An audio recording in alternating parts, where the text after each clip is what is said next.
Hello and welcome to CVR News Network. You're watching CVR English, and these are the details of the regional news with me, Sandeep.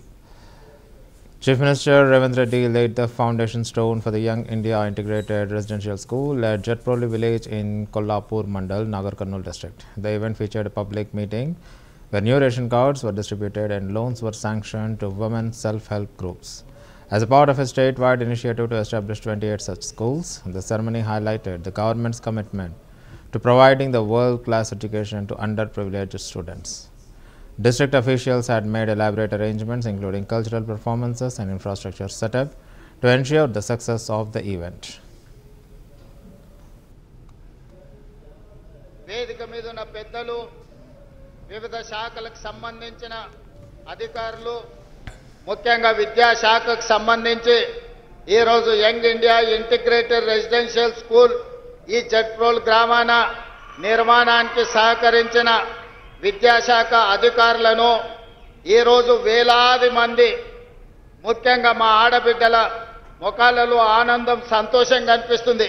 అక్కడ ఆ పక్కనున్న మా అక్కలు ఇక్కడున్న మా సోదరీమణులు ఆశీర్వదించడానికి వచ్చి అండగా నిలబడ్డందుకు మా ఆడబిడ్డలకు కొల్లాపూర్ శాసనసభ నియోజకవర్గ కాంగ్రెస్ పార్టీ నాయకులకు కార్యకర్తలందరికీ కూడా మనస్ఫూర్తిగా ధన్యవాదాలు కృతజ్ఞతలు తెలియజేస్తున్న మిత్రులారా ఎంతో భావోద్వేగంతో కూడుకున్న సందర్భం. పాలమూరు జిల్లా అంటే ఇంతకుముందు జూపల్లి కృష్ణారావు గారు ఒక మాట అన్నారు, కొల్లాపూర్ అంటేనే అత్యంత వెనుకబడిన ప్రాంతం. ఒక పక్కన కృష్ణా నది, ఇంకొక పక్కన నల్లమల అడవి మధ్యలో ఉండి ఫోన్ పూస్తే కొల్లాపూర్ అని అంటుంటారు. ఈరోజు హమ్ లోగ్ సబ్ కుచ్ పూచ్ రహే, హమ్కో జ్యాదా జ్యాదా పైసే దేనా और ఇందిరమ్మ ఘర్ భీ దేనా అని ఎట్లయితే జూపల్లి గారు పెద్ద చిట్టా చదివినరో తప్పకుండా వారు చేసిన విజ్ఞప్తులను మా ఇన్ఛార్జ్ మంత్రివర్యులు దామోదర్ రాజ నరసింహ గారు ప్రత్యేక సమీక్ష పెట్టి. At the Green Hydrogen Summit held at SRM University in Amravati, Chief Minister Chandrababu Naidu emphasized the urgent need for innovation in clean energy, citing green hydrogen as a key solution to global warming. Addressing energy industry leaders, Naidu called for radical reforms and research in low-cost green electricity generation and storage, positioning Andhra Pradesh as a future hydrogen valley. He highlighted the state's unique resources and infrastructure, including plans for a port every 50 kilometers along the coast and ongoing green hydrogen initiatives in Visakhapatnam. Niti Aayog member V.K. Saraswat echoed the vision, noting that the concept of green hydrogen emerged 7 years ago and is now central to reducing the carbon emissions. He stressed the importance of alternative energy sources and proposed the target of 100 gigawatts of nuclear power by 2047. Saraswat affirmed Andhra Pradesh potential in hydrogen production, storage and transportation and encouraged industrial investment, including establishment of hydrogen cylinder manufacturing unit in Amravati. There is one advantage I wanted to inform all of you. Andhra Pradesh, one advantage solar, second advantage wind, third advantage pumped energy, fourth advantage we are having beautiful sea coast, nearly 1,000 kilometers. Now green hydrogen, you wanted to, green hydrogen or ammonia, all these things you want to export. You need port facility. We are having 1,000 kilometers.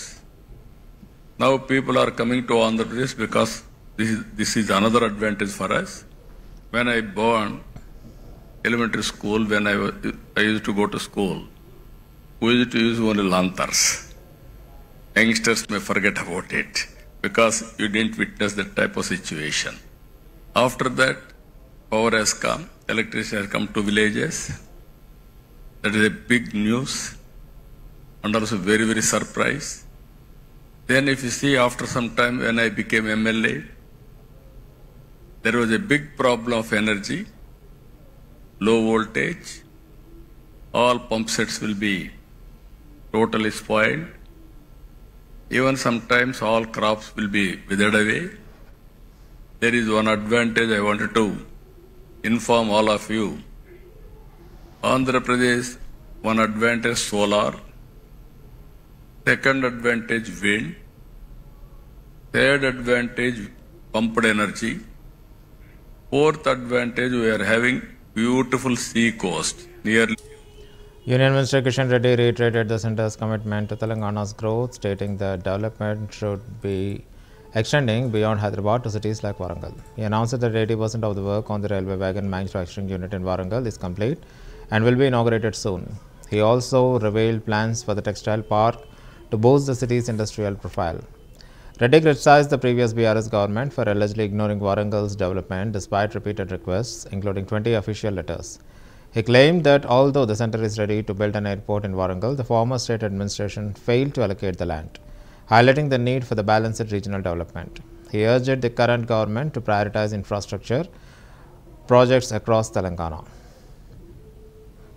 ఈ పరిశ్రమ ప్రారంభం కావడంతో కొద్దిపాటి పారిశ్రామికరణ వరంగల్లో ప్రారంభమయ్యేటువంటి అవకాశం ఉంది. అనేకం అనుకున్నప్పటికీ కూడా అంత హైదరాబాద్ చుట్టే కేంద్రీకృతం అవుతుంది తప్ప రెండో నగరంగా వరంగల్ కానీ కరీంనగర్ కానీ నిజామాబాద్ కానీ అభివృద్ధి కావాల్సినటువంటి అవసరం ఉంది. కానీ ప్రభుత్వాలు మనల్ని పరిపాలించినటువంటి బీఆర్ఎస్ కానీ కాంగ్రెస్ పార్టీ కానీ హైదరాబాద్ చుట్టే ఆలోచన చేస్తున్నారు తప్ప వరంగల్ అభివృద్ధికి చర్యలు తీసుకోవడం లేదు. మీకు అందరూ తెలుసు, నేను కేసీఆర్ గారు ఉన్నప్పుడు ఒక 20 ఉత్తరాలు వరంగల్ ఎయిర్పోర్ట్ విషయంలో రాశాను. ల్యాండ్ ఇవ్వండి మహాప్రభు, అక్కడ ఎయిర్పోర్ట్ రావాల్సినటువంటి అవసరం ఉంది. మనకు ఒకటే ఒక ఎయిర్పోర్ట్ ఉంది. అదే మన తెలుగు రాష్ట్రమైనటువంటి ఆంధ్రప్రదేశ్ చేసుకున్నట్టయితే విశాఖపట్నం కానీ రాజమండ్రి కానీ విజయవాడ కానీ కర్నూలు పుట్టపర్తి తిరుపతి అనేక ఎయిర్పోర్ట్లు అక్కడ ఉన్నాయి. మన దగ్గర ఒకటే ఒక ఎయిర్పోర్ట్. కేంద్ర ప్రభుత్వం ముందుకొచ్చి స్వయంగా సివిల్ ఏవియేషన్ మినిస్టర్ కేసీఆర్ ముఖ్యమంత్రి ప్రగతి భవన్కి వెళ్ళి జ్యోతిరాదిత్య సింధియా గారు స్వయంగా మాట్లాడాడు ల్యాండ్ ఇవ్వాలని చెప్పి. ఇగో అగో అంటూ రాళ్ళు వేయడమే తప్ప విమర్శించడమే తప్ప ఏ రోజు కూడా కన్స్ట్రక్టివ్ యాక్టివిటీ చేయడానికి ఆ రోజు రాలేదు.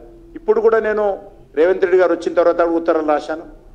ఇప్పుడు కూడా మనవి చేస్తా ఉన్నాను, భూసేకరణ పనులు వరంగల్లో వేగవంతంగా ఈ యొక్క ఎయిర్పోర్ట్కి సంబంధించి పూర్తి చేయాల్సిన అవసరం ఉంది. మెగా టెక్స్టైల్ పార్క్ సంబంధించి కూడా పూర్తిగా ముందుకు రావాల్సినటువంటి అవసరం ఉంది. ఇప్పటికే 50% వరంగల్ రింగ్ రోడ్డు కూడా నేషనల్ హైవేతో అనుసంధానం చేసి Warangal. During his visit to Anantapur district, Minister Narayana inaugurated a 12.5 crore legacy waste reclaim project at the Guti Road dumping yard alongside MLA Venkateshwara Prasad, initiating bioremediation and biomining activities. He also laid the foundation for infrastructure works worth 1.7 crore rupees, including roads and canals. The minister accused the previous administration of crippling the state's economy and affirmed that all halted development projects are being revived.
Several parts of Hyderabad witnessed intense rainfall, leading to severe waterlogging and traffic disruptions.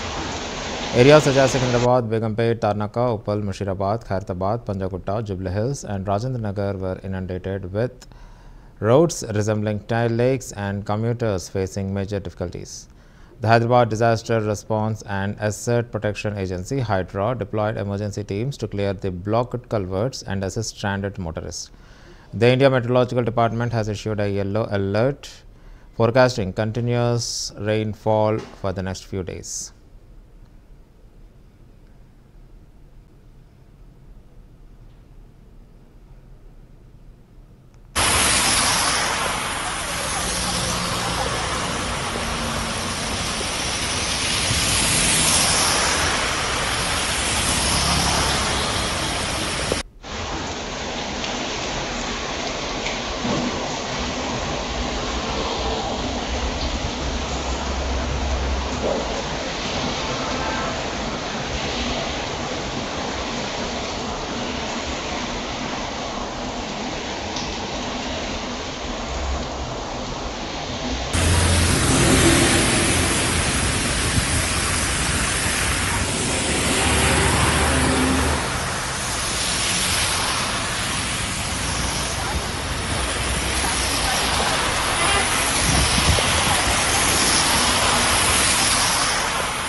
Marking the first anniversary of Hydra, Commissioner A.V. Ranganath participated in a human chain event at Batkama Kunta in Amberpet, joined by students and agency officials.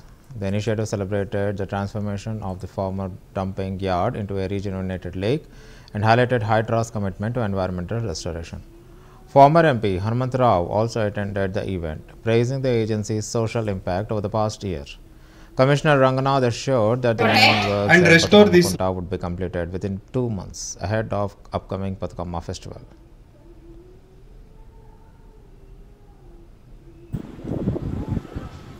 Protect and restore this lake, ensuring its health for future generations.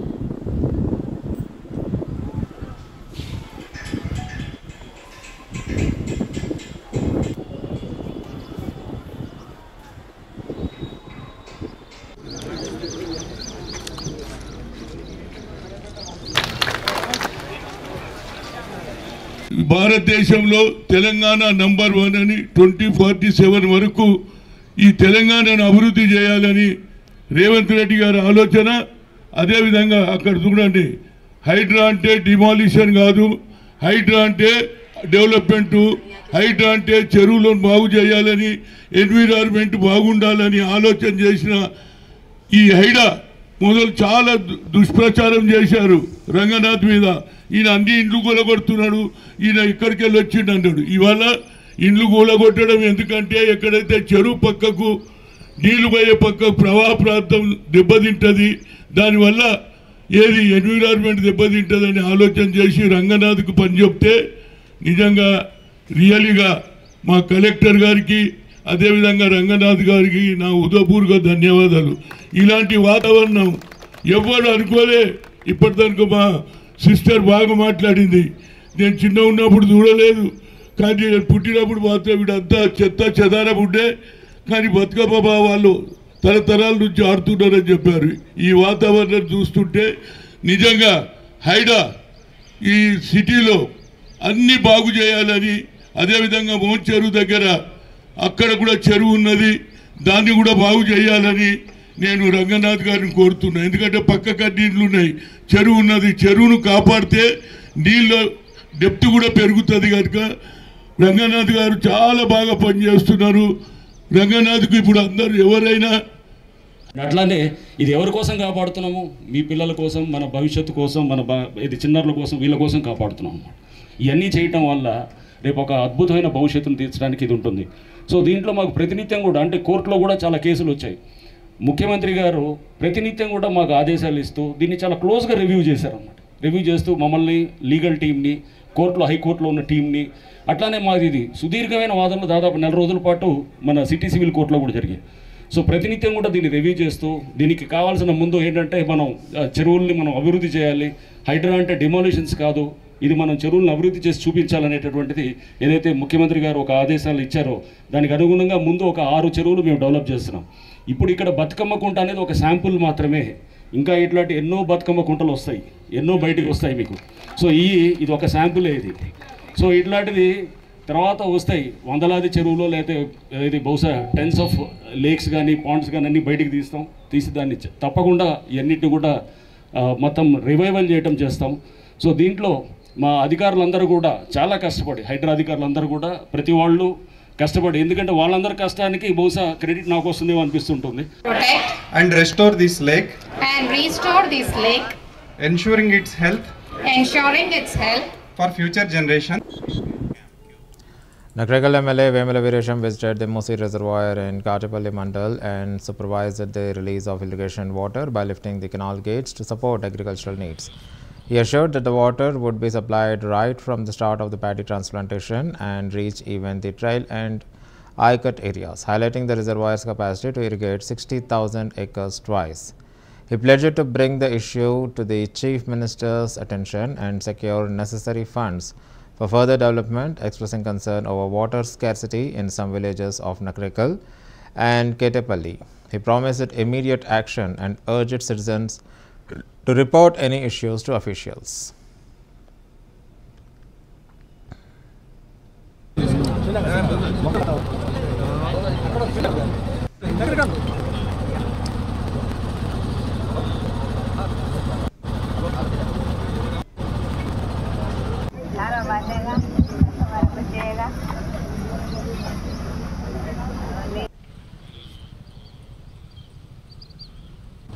Single window chairman ముద్రికల్ గారు, కంపసార్ శ్రీనివాస్ మండల party అధ్యక్షులు, మాజీ MPP Shekhar గారు,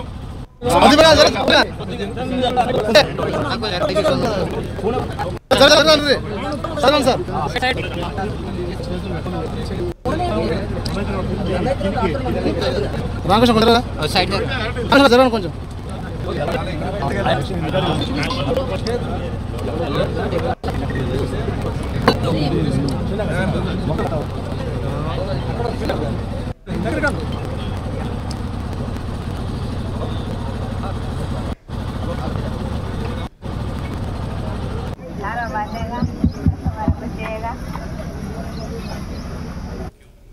The 13-year-old white tiger from Hyderabad's Nehru Zoological Park was released into the enclosure at Warangal's Kakatiya Zoological Park by Forest Minister Konda Sureka, becoming the zoo's newest attraction. Special arrangements were made for the public viewing, and Minister emphasized the importance of forest conservation, starting that just as homes are vital for humans, forests are essential for animals. She encouraged animal lovers to visit the zoo and consider adopting animals as a part of the wildlife support initiatives.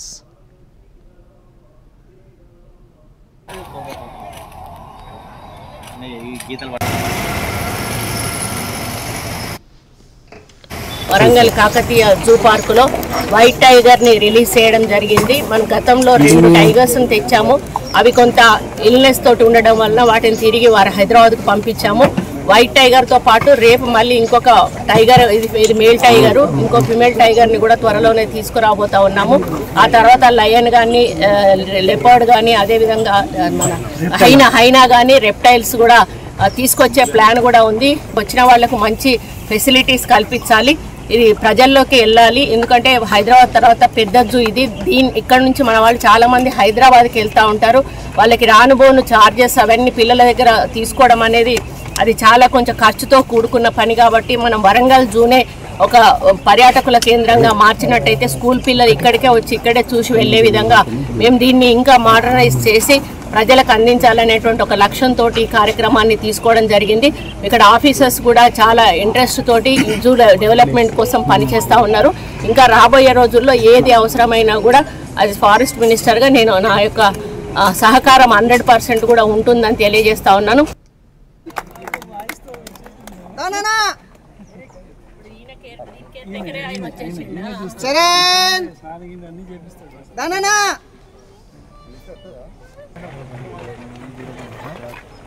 దూరం ఉంటుంది, railing కూడా ఉంది. అందుకే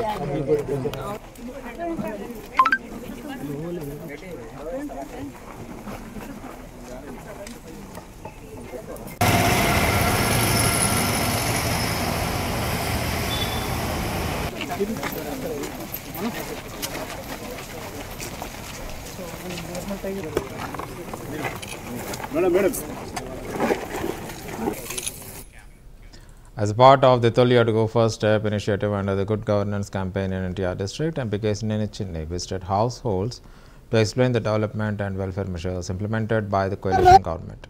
He assured that all public grievances would be forwarded to the leadership and emphasized that people are content under current administration.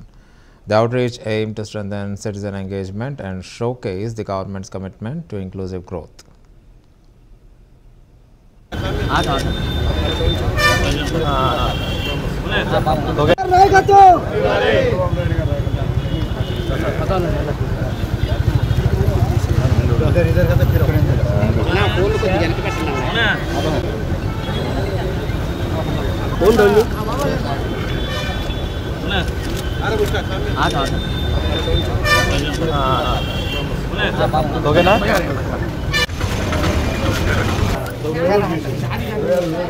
అన్న కొద్ది సైడ్కి రండి. ఇటు తిరగండి. 500 అయితే 1700 వచ్చింది. మేము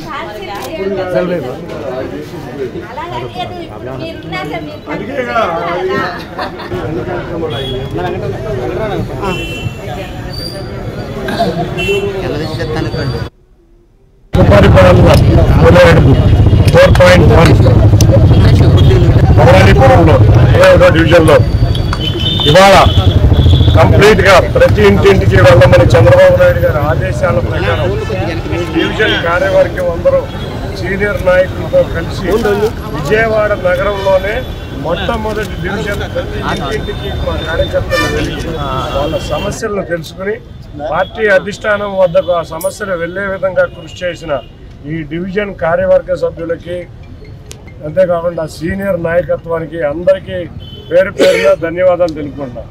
ఇటువంటి డివిజన్ని ఆదర్శంగా తీసుకుని మిగతా డివిజన్లు కూడా ఇదే విధంగా మొత్తం పూర్తి చేయాలని కోరుకుంటున్నాం. ఎందుకంటే మేము ప్రతిపక్షంలో ఉన్నప్పుడు ప్రజా సమస్యల మీద పోరాటం చేశాం. అధికారంలో ఉన్నప్పుడు ప్రజల దగ్గరికి వెళ్ళి వాళ్ళ సమస్యల్ని పరిష్కరించడంలో కృషి చేస్తున్నాం. అందులో ఈ డివిజన్ అగ్రగామిగా ఉన్నందుకు చాలా ఆనందంగా కూడా ఉంది. తప్పకుండా విజయవాడ నగరంలో ఉన్న అన్ని ఇళ్ళు, ఎన్టీఆర్ జిల్లాలో ఉన్న అన్ని ఇళ్ళు కూడా ఇంకొక వారం రోజుల్లో ప్రతి ఇంటికి వెళ్ళి ఎక్కడన్నా చిన్న ఎన్నో పథకాలు చేస్తున్నాం, సంక్షేమ పథకాలు. ఈ సంక్షేమ పథకాల్లో ఎక్కడన్నా చిన్న పొరపాట్లు జరిగి ఎవరికన్నా అందకపోతున్నా వాటిని సరి చేసుకుని ప్రజలందరూ కూడా ఆనందంగా ఉండాలని మా గౌరవ ముఖ్యమంత్రి నారా చంద్రబాబు నాయుడు గారి ఆదేశాల మేరకు మా నాయకులు కార్యకర్తలు ప్రతిరోజు ఇదే కార్యక్రమం మీద నిమగ్నమై ఉన్నాం. ఎప్పుడూ కూడా మేము ప్రజల పక్షమే ఉంటాం. ఇది ఒక మంచి ప్రభుత్వం. కొంతమంది దగులుబాజీ వదలలాగా మేము పిచ్చి మాటలు మాట్లాడాం, పిచ్చి దాడులు చెయ్యం, పిచ్చి వాగుళ్ళు వాగం. ప్రజల సంక్షేమం, ప్రజల అభివృద్ధి మా తెలుగుదేశం కానీ మా కూటమి యొక్క